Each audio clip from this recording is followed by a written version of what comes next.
Hi guys दोस्त, good evening साथियों। मेरा नाम रोहित। आप लोग देख रहे हैं tiger with Rohit YouTube channel. अगर आप लोग इस चैनल पर पहली बार विजिट कर रहे हैं साथी, तो आप लोग सब्सक्राइब और बेल आइकन दबाना बिल्कुल ना भूलिए। ठीक है साथी, आज हमारा जो कक्षा 10 का हिंदी का पेपर है 18 तारीख में, उसमें जो समास के कुछ पोर्शन दिए गए हैं, उसमें समास के पोर्शन में जो है समास, ठीक है, समास इनके सिलेबस में जो दिए गए उस समास को पढ़ाएंगे, तद्भव तत्सम बताएंगे, पर्यायवाची कुछ बताएंगे। ठीक है साथी, चलिए चलते हैं समास को लेकर के। समास समास पहले मैं आपको बताऊंगा। समास का अर्थ होता है, क्या है? संक्षेप। क्या होता है? संक्षेप होता है। ठीक, संक्षेप होता है या संक्षिप्त। समास दो शब्दों से मिलकर बना होता है, सम धन आस। सम का अर्थ होता है सम्यक या पूर्ण, आस का अर्थ होता है आशय या अर्थ। ठीक, इनके सिलेबस में जो समास का दिया गया है नाम, वो कर्मधारय समास है। उसके बाद में द्विगु समास है। कौन सा है? द्विगु समास है। फिर क्या है? द्वंद्व समास है। और चौथा है बहुब्रीहि समास। ठीक, यही इनके में क्या है? समास दिए गए हैं। ये 4 समास हैं। ठीक साथी, अब समास को एक एक करके आप समझिए। समास में एक एक करके आपको समझने के लिए बोले हैं। हमारा है कर्मधारय समास। कौन सा है? कर्मधारय समास। पहला पद क्या होता है? विशेषण होता है। उत्तर पद प्रधान होते हैं। उत्तर पद क्या होते हैं? प्रधान होते हैं। इनकी परिभाषा में क्या दिया है? पहला पद विशेषण, दूसरा पद क्या होता है? विशेष्य होता है। पहला पद उपमेय या दूसरा पद उपमान होता है। फिर तीसरे में क्या दिया है? तीसरी परिभाषा है, तीसरे में है पहला पद प्रत्यक्ष रूप से होता है, दूसरा पद क्या होता है? अप्रत्यक्ष रूप से होता है। जैसे अब आप समझिए एग्जाम्पल, थोड़ा एग्जाम्पल आप समझेंगे तब जो है आपको ज़्यादा क्लियर होगा। ठीक है, चलते हैं आपको बताते हैं एग्जाम्पल इनका। देखिए, लाल बाल क्या है? पहला एग्जाम्पल कौन सा है? लाल बाल। बाल कैसा है? लाल है। बाल कैसा है? तो लाल है। बाल की विशेषता बता रहा है। ठीक है, कि बाल क्या है? लाल है। किला, लाल किला कहेंगे तो किला कैसा है? लाल है। मिर्च अगर कहेंगे तो हरी मिर्च में मिर्च, और मिर्च कैसा है? हरा है। तो मिर्च की विशेषता बता रहा है। काली मिर्च, तो मिर्च की विशेषता बता रहे हैं कि मिर्च काली है कि हरी है कि लाल है, क्या है। गोल मिर्च, जवा मर्द, सदगत, दुरात्मा, ये सब क्या है? कर्मधारय के एग्जाम्पल हैं। ठीक, अब आपको ले चलते हैं अगली स्लाइड पर। अगली स्लाइड में हमारा क्या है? द्विगु समास। कौन सा है? द्विगु समास। द्विगु समास को आप समझिए। इसका पहचानने का तरीका होता है संख्यावाची द्विगु। पहला पद क्या हो? संख्यावाची आपको कहीं दिखे तो क्या होगा? द्विगु समास होगा। क्या होगा? द्विगु समास। देखिए, जैसे दुपट्टा, दुधारी, दो धार वाली दुधारी, पसेरी, 5 शेर, पंचवटी, तिरंगा, ये सब क्या है? द्विगु समास है। दुपट्टा, दुपट्टा में 2 पट्टों का समाहार होता है। इसमें जैसे लड़कियां दोनों तरफ जो है दुपट्टों को ओढ़ती हैं, तो इसको इसमें बताया गया है। ठीक है, दुपट्टा वाले में। चलिए आपको ले चलते हैं अगले समास पर। हमारा है अगला समास बहुव्रीहि समास। कौन सा है? बहुव्रीहि समास। ठीक, तो बहुव्रीहि समास को आप समझिए। इसको पहले इरेज कर लेते हैं, उसके बाद फिर चलते हैं बहुव्रीहि समास पे। ठीक, इरेज कर लेते हैं। इरेज करने के बाद ही आपको अगले समास पे ले चलते हैं। ठीक, चलिए अब अगला समास हमारा है बहुव्रीहि समास। बहुव्रीहि समास में क्या होगा? जहाँ दोनों पद मिलकर अपना अर्थ न देकर एक तीसरा अर्थ की विशेषता बताते हैं, तो उसे बोलते हैं बहुव्रीहि समास। बहुव्रीहि समास में दोनों पद क्या होते हैं? प्रधान नहीं होते हैं, बल्कि कोई तीसरा पद क्या होता है? प्रधान होता है, बल्कि कोई तीसरा पद प्रधान होता है। तो एग्जाम्पल में समझिए, नीलकंठ समास का जो बहुब्रीहि समास का एग्जाम्पल, इसको समझिए आप। नीलकंठ, नीलकंठ कहने से शंकर जी का भाव उत्पन्न हो रहा है। एक दंत कहने से गणेश जी का हो रहा है। दशानन कहने से रावण का हो रहा है। बीड़ा वादनी कहने से सरस्वती जी का हो रहा है। अपवाद में है चौलड़ी, चौलड़ी में 4 लड़ियों का समूह, इसमें क्या है, द्विगु समास होगा।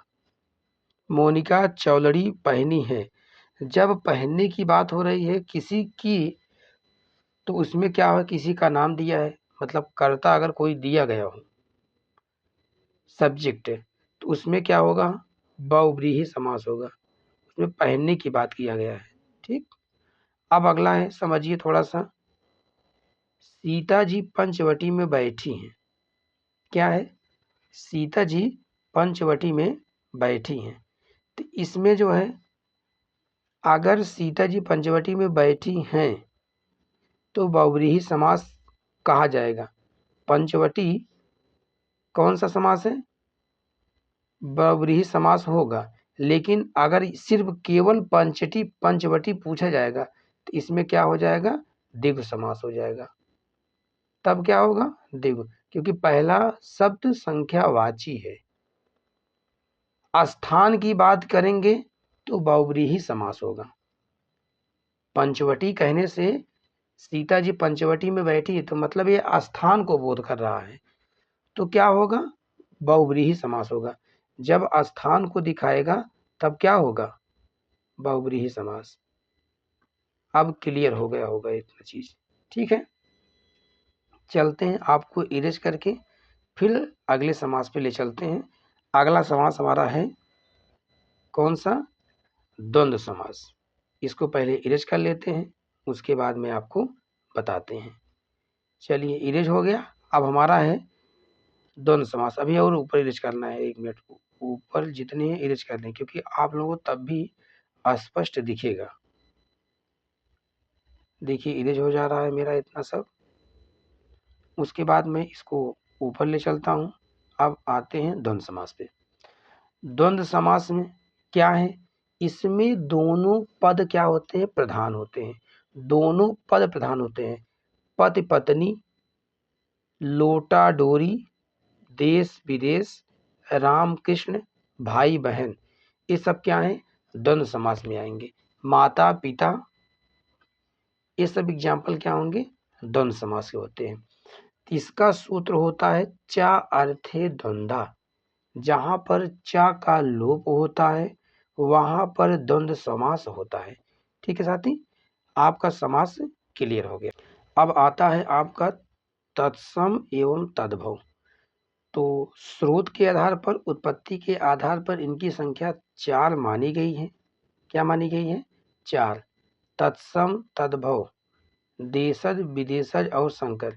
लेकिन आपको केवल 2 पढ़ना है। कौन सा पढ़ना है, केवल 2 पढ़ना है, एक तत्सम और तद्भव। यही आपके सिलेबस में दिया गया है, यही आपको पढ़ना है, बाकी चीज को नहीं पढ़ना है। ठीक है, तो मैं आपको तत्सम और तद्भव बताता हूँ। चलिए चलते हैं, आपको आगे ले चलते हैं। उसके बाद में तत्सम, संस्कृत के तत्सम में संस्कृत के वे शब्द जो बिना परिवर्तन हुए हिंदी में लिखे जाते हैं। कहने का मतलब जो ज्यों का त्यों संस्कृत जैसा शब्द आपको दिखाई दे, वह क्या है, तत्सम है। तो ऐसे शब्दों को तत्सम के नाम से जानते हैं। जैसे संस्कृत में क्या है, संस्कृत में चणका, अट्टालिका, गोधूम। फिर उसके बाद संस्कृत के बाद पाली भाषा का निर्माण होता है। पाली भाषा के बाद प्राकृतिक आता है, फिर अपभ्रंश आता है, फिर आती है हिंदी। हिंदी में हमारा तत्सम, तत्सम में चड़का का चड़क, अट्टालिका, गोधूम, ये जो है हिंदी में भी होते हैं। ये सब क्या है, हिंदी में तत्सम कहे गए हैं। ये क्या है, हिंदी में तत्सम, क्योंकि ये संस्कृत, देखिए इधर संस्कृत जैसा लिखा गया है, इधर हिंदी में बताया गया है सेम। तो मैंने अभी आपको बताया कि संस्कृत के वे शब्द जो बिना परिवर्तन किए हुए लिखे जाते हैं। देखिए, परिवर्तन नहीं किया गया है, हिंदी में ही लिखा गया है, तत्सम शब्द ही है। चटका, चड़का, अट्टालिका, गोधूम। कहने का मतलब जो संस्कृत के जैसे ही शब्द होते हैं वे तत्सम होते हैं। ठीक, अब आपको चलते हैं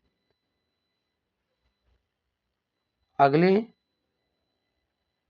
शब्दावली पर। जो शब्दावली है तत्सम के बाद में तद्भव। ठीक है, तद्भव में देखिए, तद्भव में हमारा संस्कृत का ऐसा शब्द जो अपना रूप परिवर्तन करके हिंदी में लिखा जाता है उसे तद्भव शब्द कहते हैं।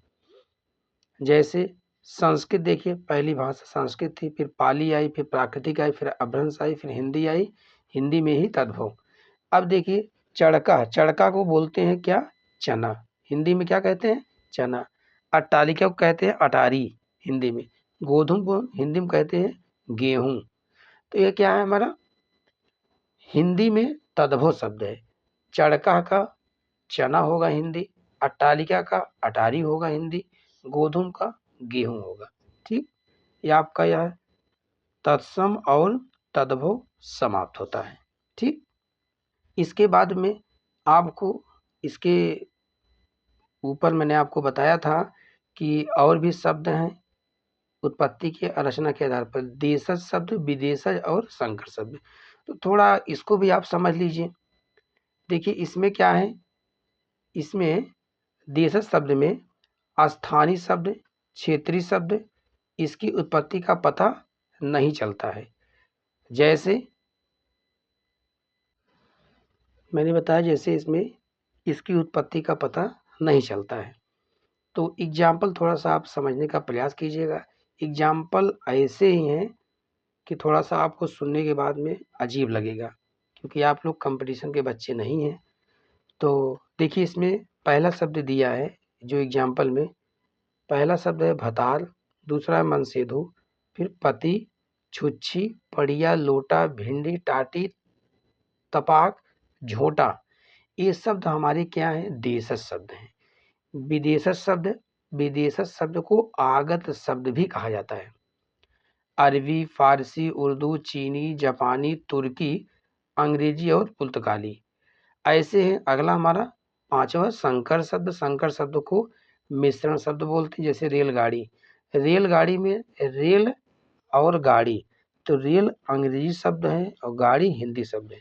छायादार, सिनेमा घर, टिकट घर, डबल रोटी, तो इसमें डबल अंग्रेजी है, रोटी हिंदी शब्द है। ठीक, आपको यह क्लियर हो गया तद्भव तत्सम। और इसके अलावा एक्स्ट्रा में देशज शब्द, विदेशज शब्द और संकर शब्द 3 और बताया हूँ। ठीक है साथी, आगे मैं अब चलते हैं अगले अगले स्लाइड पे चलते हैं। तो अगले स्लाइड पे मैं थोड़ा सा आपको कुछ नियम के बारे में इसके बता देते हैं। थोड़ा नियम जान लीजिए आप लोग। देखिए इसको मैं थोड़ा और जूम करता हूँ। नियम दिया गया है, चंद्रबिंदु वाले शब्द, जिस शब्द में चंद्रबिंदु लगा हो प्रायः वह तद्भव शब्द होता है। जैसे आंख, आँच, आंत, आंवला, आंसू, आवा, ये सब क्या है? तद्भव है। लेकिन तत्सम में क्या होता है? चंद्र बिंदु हट जाता है। अंक, अर्ची, अत्र, आमलक, अश्रु, अपाक। अगले में क्या दिया है जो नियम हमारा, अगला नियम है जहां पर छ आएगा, क्या आएगा? जहां पर छ आएगा वहां पर तत्सम होगा। जैसे अखरोट, अखरोट का तत्सम अछोट, अखाड़ा का अछवाट, अंगरखा का अंगरक्षक, आंक का अच्छी, ईख का इच्छु, कोख का कुच्छ, तीखा का तीक्ष्ण, दाख का द्राक्षा, पंख या पाख का पक्ष। तो छा वाले शब्द हमेशा तत्सम होते हैं। चलते हैं आपको अगले नियम पर, अगले रूल पर। री का प्रयोग, कौन सा? री का प्रयोग। री स्वर का प्रयोग प्रायः तत्सम में ही होता है। जैसे अमी, अमी का अमृत, कचहरी, कृत घर, घर को गृह, घी को घृत, घिन को घृणा, ठीक है, दृढ़ को घृष्ट, यह इंपॉर्टेंट है। तिनका का तृण, पीठ का पृष्ठ, भाभी का भात्र भार्या, मिट्टी का मित्रिका। तो ये सब हमारे क्या हैं, तत्सम और तद्भव शब्द हैं। ठीक है, इंपॉर्टेंट तद्भव तत्सम शब्दों को मैं पूरी श्रृंखला करवा रहा हूँ। ठीक, इसके बाद में अगला हमारा टॉपिक है पर्यायवाची। कौन सा है, पर्यायवाची। पर्यायवाची को आप थोड़ा समझिए। पर्यायवाची में देखिए, इम्पॉर्टेंट पर्यायवाची ही मैं कराने का प्रयास किया हूँ, ज़्यादा मैं नहीं कराऊंगा क्योंकि आपकी परीक्षा परसों है। तो आप लोग इम्पॉर्टेंट ही इम्पॉर्टेंट देख लीजिएगा, थोड़ा समझने का प्रयास कीजिएगा। जैसे मछली का क्या दिया है, मछली का मीन हो, मत्स्य है, सफरी है, जल जीवन है। ठीक, उसके बाद बिडौजा शब्द बहुत ही इम्पॉर्टेंट है, पूछा जाता है पर्यायवाची। तो बिडौजा का पर्यायवाची क्या होगा, इंद्र होगा। चलिए, अम्बु शब्द पानी से है, नीर पानी है, जल पानी है, तोय पानी है। लेकिन थोड़ा सा आप समझिएगा, जिसमें जा दा धी, देखिए इन तीनों में क्या दिया गया, जा दा धी, जा दा धी, जा दा धी। तो मतलब इन 1 2 3 4 अम्बु नील जल तो इन चारों में आपको जा धा धी के बारे में दिया गया है 3 के पार्ट में। तो इसको समझिए, जिसमें जा शब्द दिया रहता है वह किसका पर्यायवाची होता है, कमल का। जिसमें दा शब्द दिया रहता है वो किसका होता है, बादल का। जिसमें धी होता है वो किसका होता है, फूल का या सुमन का। ठीक है, ये अम्बु वाले में। नीर वाले में जा शब्द अगर रहेगा तो नीरज, दा रहेगा तो नीरद, धी रहेगा निर्धि। जल वाले में जल मतलब पानी, जा रहेगा तो जलज, फिर दा रहेगा जलद, धी रहेगा जलधि। तोय में तोयज, फिर दा में तोयद, फिर क्या है धी में तोयधी। यह चीज़ आपको समझ में आई होगी। ठीक है साथी, आपका जो है पूरा जो ग्रामर का पोर्शन था, सुबह में मैंने एक वीडियो बना के डाला था और इस टाइम में एक वीडियो बना के डाला हूँ। ये सब चीज़ें आपकी लगभग ख़त्म हो गए हैं। ठीक है, और बचता है आपका थोड़ा सा उपसर्ग। तो मैं उपसर्ग को अभी बता देता हूँ। ठीक, अगली स्लाइड में मैं आपको अगली स्लाइड में उपसर्ग के बारे में बताऊंगा।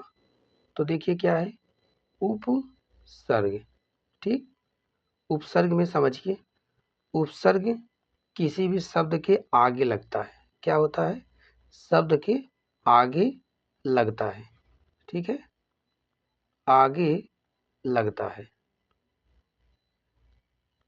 जैसे एग्जाम्पल समझिए, एग्जाम्पल में जैसे क्या हो गया, अनु लग जाता है, अनु प्लस राग, तो क्या कहा जाएगा, अनुराग। ठीक है, क्या कहा जाएगा, अनुराग। तो उपसर्ग हमेशा आगे लगता है। क्या होता है, हमेशा आगे लगता है। ठीक, अब आपको प्रत्यय बताते हैं। क्या बताते हैं, प्रत्यय। चलिए मैं आपको अगली स्लाइड में बताता हूँ प्रत्यय। ठीक है, तो प्रत्यय, प्रत्यय क्या होता है, हमेशा पीछे लगता है। क्या होता है, प्रत्यय हमेशा क्या होता है, पीछे लगता है। क्या होता है, पीछे लगता है। इसका एग्जाम्पल समझिए, जैसे एग्जाम्पल में क्या होगा, जैसे आई प्रत्यय, क्या हो गया, आई में, इसमें हो जाएगा पढ़ाई। क्या हो जाएगा, पढ़ाई, दवाई।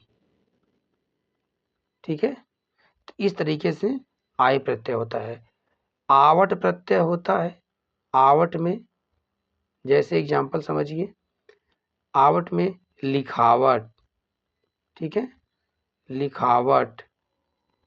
फिर ऐसे घबराहट, चलावट, झुझलाहट, इस तरीके से प्रत्यय आते हैं। ठीक है, आपका जो है पूरा ग्रामर का पोर्शन लगभग ख़त्म हो गया। मैंने आपको अगली स्लाइड में उपसर्ग बताया हूँ, इस स्लाइड में प्रत्यय बताए हैं। ठीक है साथी, एक बार इसको ज़रूर से ज़रूर देख कर जाइएगा। ठीक है, बहुत बहुत धन्यवाद। All the best. जय हिंद, जय भारत।